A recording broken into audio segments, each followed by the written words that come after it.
Hi everyone, this is Michael and welcome to InkPods. Over a period of 2 years, Peter had finally saved up enough money to take a trip to New York.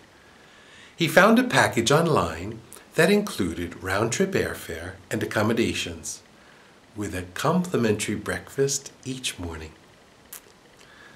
The 3-star hotel was smack dab in the middle of Times Square. But when Peter was shown to his room, he got the shock of his life. First of all, the room was tiny, with a single bed. It was supposed to be a king-sized bed. And the supposed view overlooking Times Square was, in reality, a view overlooking the dumpsters in the alleyway. The stench was overwhelming. He decided to close the window and turn on the AC, only to find that it was on the blink. It was sweltering. New York was in the grips of a record heat wave. And even though it was 11:30 p.m., it was 39 degrees Celsius.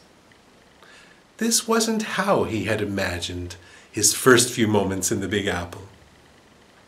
It really threw him for a loop. He called the desk to complain. He dialed O, and a cheery voice answered, "Front desk, how may I help you?" "Hello, this is Mr. Smith, room 102, he said. "My AC is on the fritz." "Oh, I'm very sorry, but there's a union strike, and unfortunately, we can't do anything about it," said the man. "Well, that's just great," said Peter sarcastically.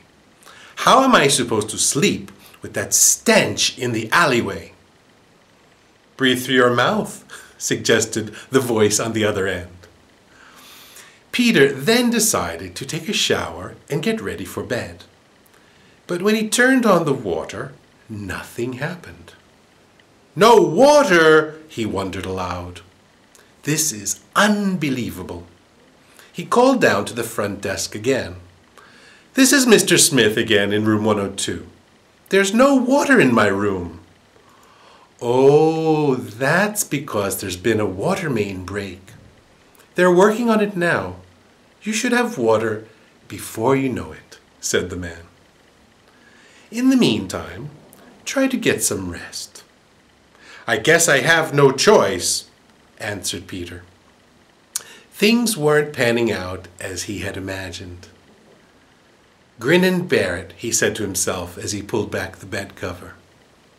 He thought he saw something moving out of the corner of his eye. "A cockroach! What a pigsty!" he thought. He called the front desk for the 3rd time.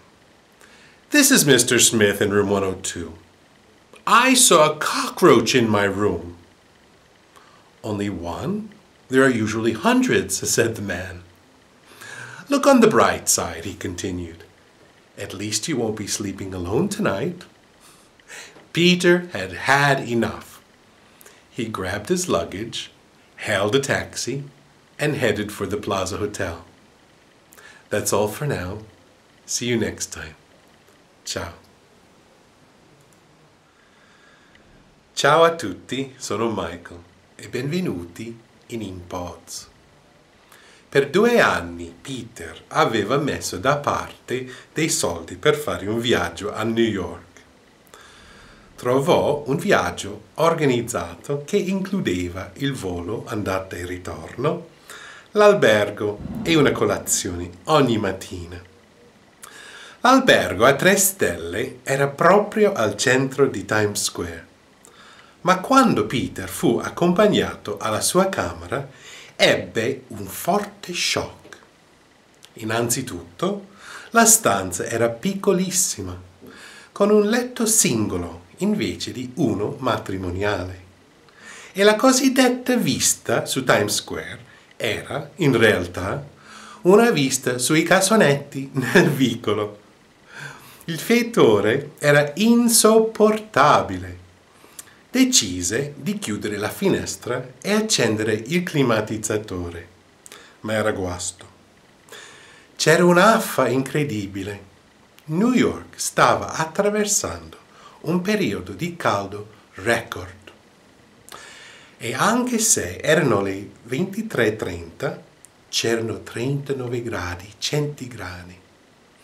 Non immaginava che i primi momenti nella Grande Mela sarebbero stati così. La situazione lo stupì.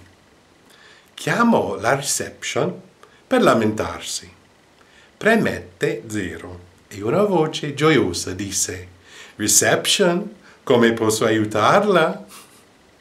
«Salve, sono Mr. Smith, stanza 102», disse. «Il mio climatizzatore è guasto.